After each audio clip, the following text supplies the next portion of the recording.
성경적인 그런 이해를 하지 않으면 이 로마서는 사실 이해할 수가 없는 그런 책입니다. 특히 그래서 로마서를 가지고 우리가 율법을 지킴으로 행위로 의롭게 되려고 노력하는 그런 사람들은 오히려 로마서를 읽으면 읽을수록 나는 도저히 이렇게 살 수가 없구나 라는 것을 경험할 수밖에 없습니다. 그래서 이 율법과 죄를 제대로 이해하는 게 되게 중요한데, 이 율법과 죄에 관련된 책 중에 토마스 R. 슈나이러 박사님께서 바울과 율법이라는 책에서 우리에게 이런 말을 해줬습니다.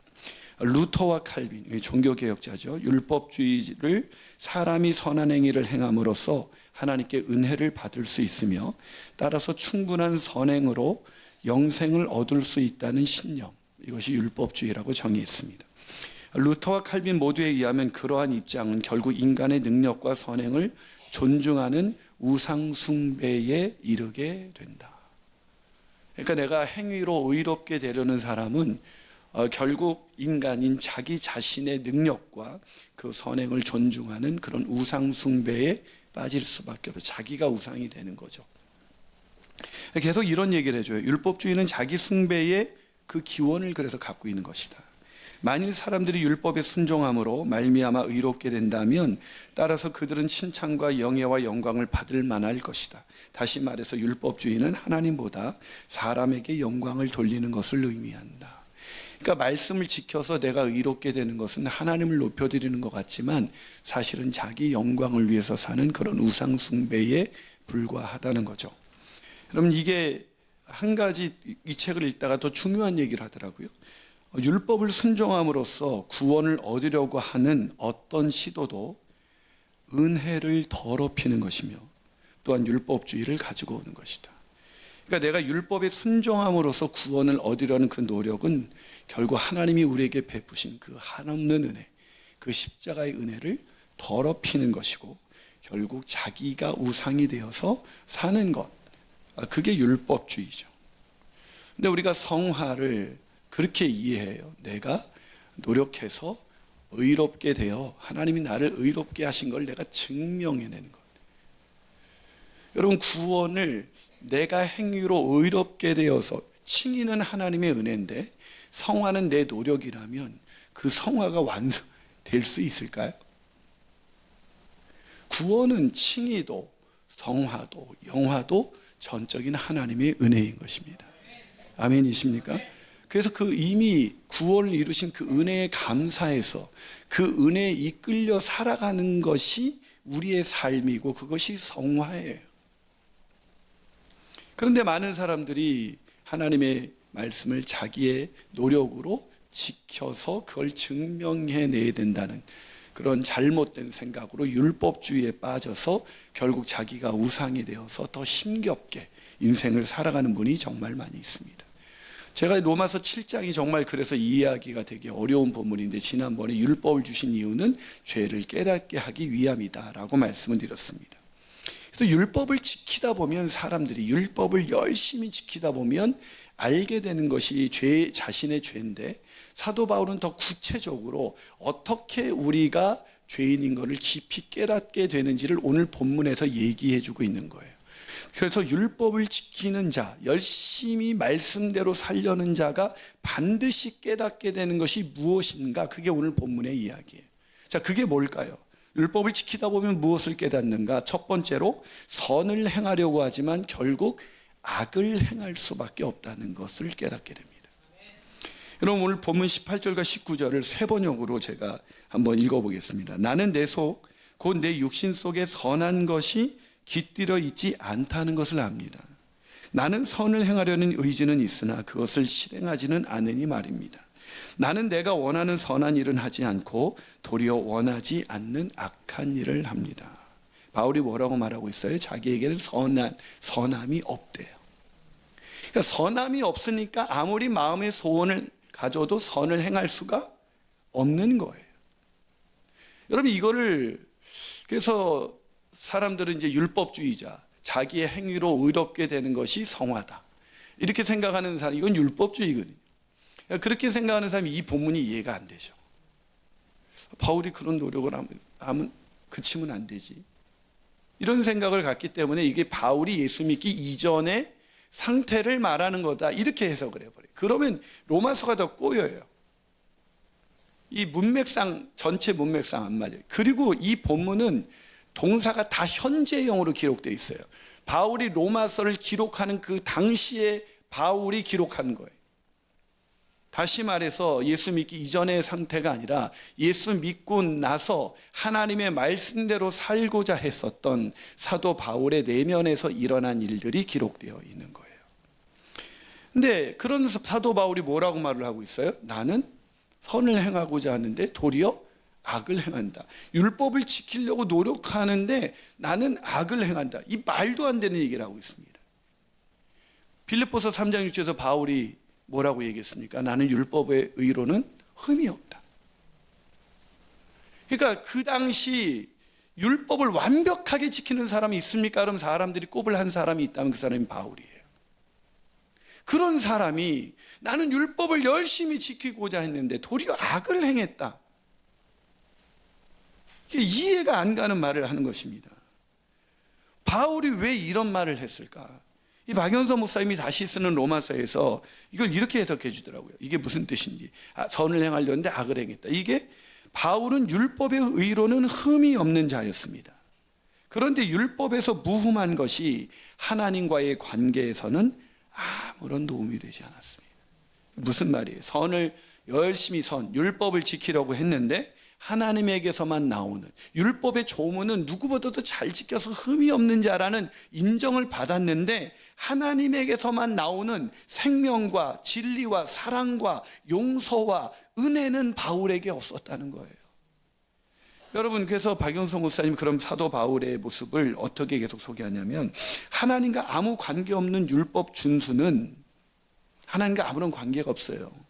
하나님 그것 때문에 우리에게 주신 게 아니라 율법을 지키라고 주신 게 아니라 죄를 깨달으라고 주셨는데 하나님과 아무 관계없는 율법 준수는 자기 자랑과 자기 성취가 있을지는 몰라도 하나님에게서만 나오는 진리, 생명, 자비, 용서, 은혜와 같은 가치는 담을 수가 없다는 겁니다.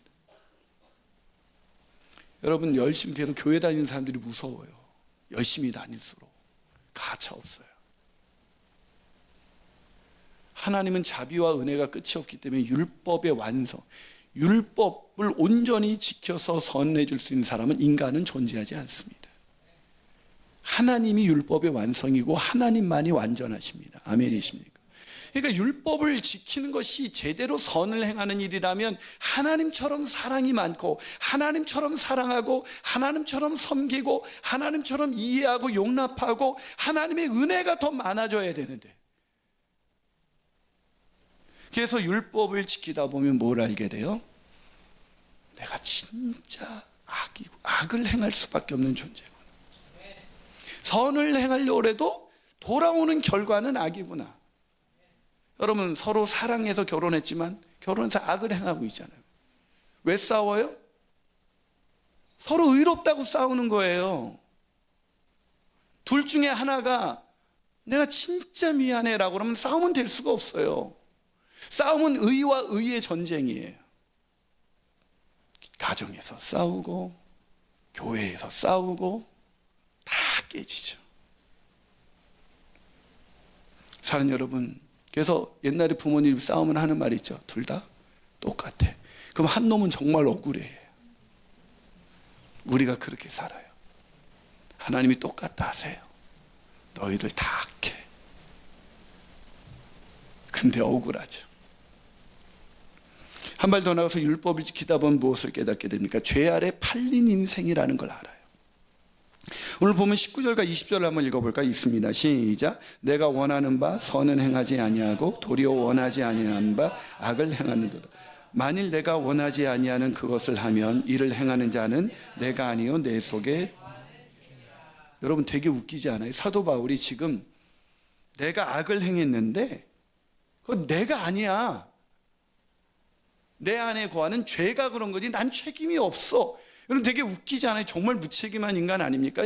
자기가 악을 행했습니다, 반성합니다, 뭐 이래야 되잖아요. 근데 내가 아니래요. 나도 내가 왜 이러는지를 모르겠다는 거예요.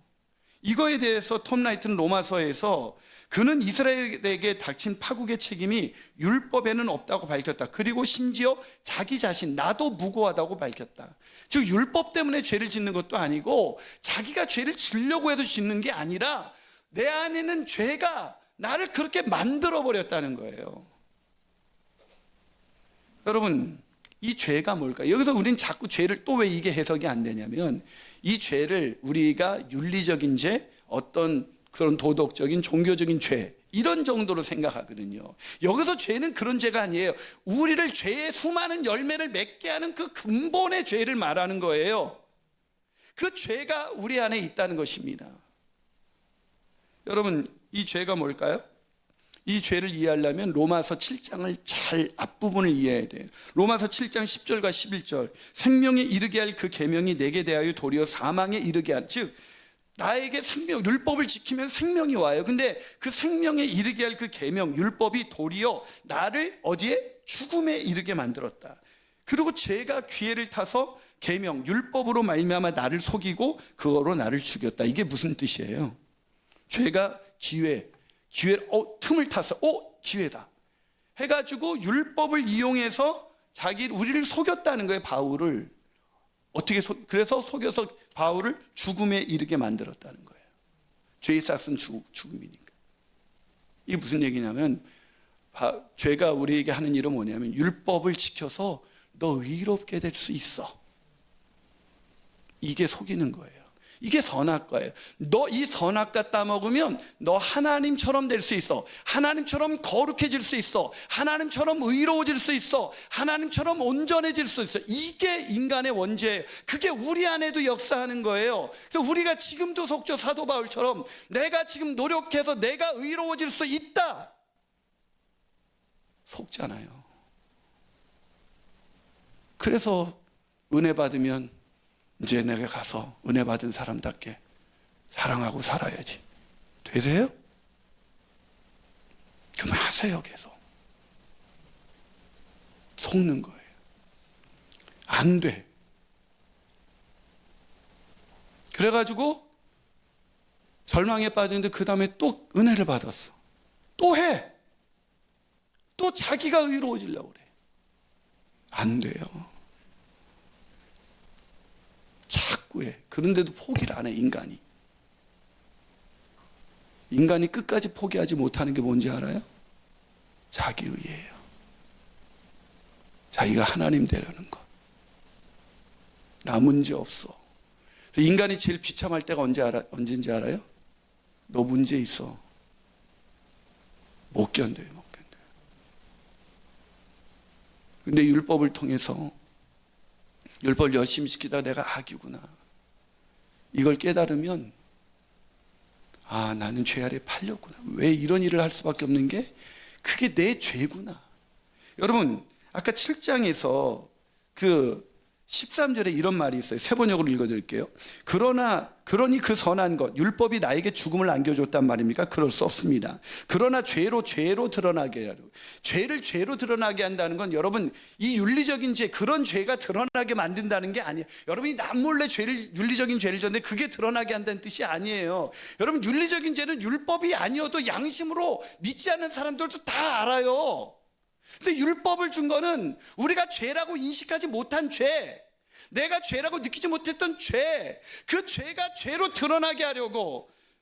그래서 그 죄가 드러나서 네가 죽을 수밖에 없는, 그 죄로 인해서 네가 죽을 수밖에 없는 존재라는 걸 알려주기 위해서 율법을 주셨다는 거예요. 그것은 계명을 방편으로 하여 죄를 극도로 죄답게 하려 하는 것입니다.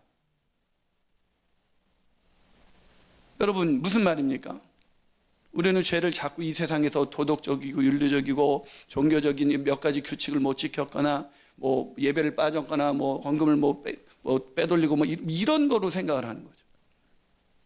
아니에요. 그것도 죄지만 여기서 말하는 죄는, 율법을 주신 이유는 내가 하나님이 되려는 거구나. 내가 의롭다고 착각하고 내가 하나님이 되려는 그 죄, 자기를 우상 삼아서 자기의 행위로 자기가 하나님이 되려는 그 죄를 죄 아래 팔린 인생이라는 거 그래서 인간은 늘 사는 게 율법 그 선한 걸 가지고도 하나님께 영광이 되는 게 아니라 자기 의의를 드러내려고 하는 이 구제불능의 죄에서 벗어날 수 없는 죄 아래서 팔린 인생, 인거를 깨닫게 하기 위해서 율법을 주셨다는 거예요. 그래서 율법을 열심히 지켰던 사도 바울이 결론이 14절에서 우리가 율법은 실명한 줄 알거니와, 영적인 건데 나는 육신에 속했다. 이 육신에 속했다는 말은 우리가 막 세속적인 욕심 이걸 추구하는 그 정도 뜻이 아니에요. 육신에 속했다는 것은 내 행위로 의롭게 되려는 그 존재, 그게 육신이에요. 그 육신에 속하여 나는 죄 아래 팔렸도다. 그래서 선한 걸 가지고도, 하나님의 율법을 가지고도 우리는 나를 의롭게 만드는 도구로 써요. 내가 하나님이 되려는 도구로. 그게 죄 아래 팔렸도다라는 뜻입니다. 율법을 열심히 지키다 보면 깨닫는 게 바로 그거예요. 나는 별짓 다 해도 내가 원하는 대로 살고 싶구나. 하나님의 이름을 들먹거리고 율법을 들먹거리고 별짓을 다 해도 나는 결국 내가 하나님이구나. 그거 깨닫게 하려고 율법을 주신 것입니다. 마지막으로 율법을 지키다 보면 무엇을 깨닫게 되는가? 이 사망의 몸, 결국 율법을 지키다 죄 아래 팔린 인생이기 때문에 죽은 사망의 몸에서 우리를 건질 자 예수 그리스도 밖에 없다는 것을 깨닫게 하기 위해서. 여러분, 율법을 열심히 지키는 사람, 진지하게 지킨 사람만이 예수께 가요. 물론 처음부터 예수께 가지 않아요. 율법은 처음부터 우리를 구원에 이르게 하지 않아요. 율법은 우리를 처음에 구원에 이르게 하는 것이 아니라 우리를 부끄럽게 만들어요. 우리를 죽음에 이르게 만들어요. 너무 창피하게 만들어요. 내가 이것밖에 안 됐나? 그래서 오늘 사도 바울이 율법을 열심히 지켰던, 율법의 의로는 나 흠이 없어, 사람들 볼 땐 누가 봐도 나는 의로운 사람이야 라고 말했던 사도 바울이 자기 내면을 관찰하고 뭐라고 결론을 내립니까? 21절에서 24절. 그러므로 내가 한 법을 깨달았대요. 드디어 선을 행하기 원하는 나에게 악이 함께 있는 것이구나. 내 속사람으로는 하나님의 법을 즐거워하되 내 지체 속에서 내 그 육신 속에서 하는 한 법이 내 마음의 법과 싸워 내 지체 속에 있는 죄의 법으로 항상 나를 뭘로 시작해도 내가 하나님이 되려는, 내가 의로워지려는 그 죄의 법으로 나를 사로잡아 오는구나. 오라, 나는 곤고한 사람이로다. 이 사망의 몸에서 누가 나를 건져낼 수 있을까? 내가 이렇게 하나님께 영광이 되기 위해서, 하나님을 위해서 이렇게 사는 이 노력마저도 나의 죄의 법으로 사로잡혀 오는데 나를 건질 자 누가 있겠는가? 여러분, 율법을 열심히 지키다 보면 반드시 깨닫게 되는 마지막, 물론 궁극적인 결론은 아니지만 어떤 결론에 도달하냐? 이 곤고하다는 뜻은 비참한 쓰레기란 뜻이에요. 지난주 한 집사님이 상담을 요청해 왔습니다. 제가 그 집사님 잘 아는데 저보다 참 괜찮은 분이에요. 저보다 괜찮다니까 별로 감동을 안 하시는데, 저는 그분 섬기는 거 보면 참 귀한 분이에요. 항상 열심히 섬기는데 늘 안타까운 게 모든 게 좀 꼬여요. 요번에도 좀 심하게 그랬나 봐요. 목사님, 그냥 좋은 뜻으로 잘해보려고 했는데 모두를 힘들게 한 자기 자신이 너무나 부끄럽고 창피하고 어떻게 할지 몰라서 혼자 고민하다가 너무 괴롭고 죽을 것 같아서 목사님 찾아왔다는 거예요. 그래서 제가 집사님 속고 있는 거예요. 네?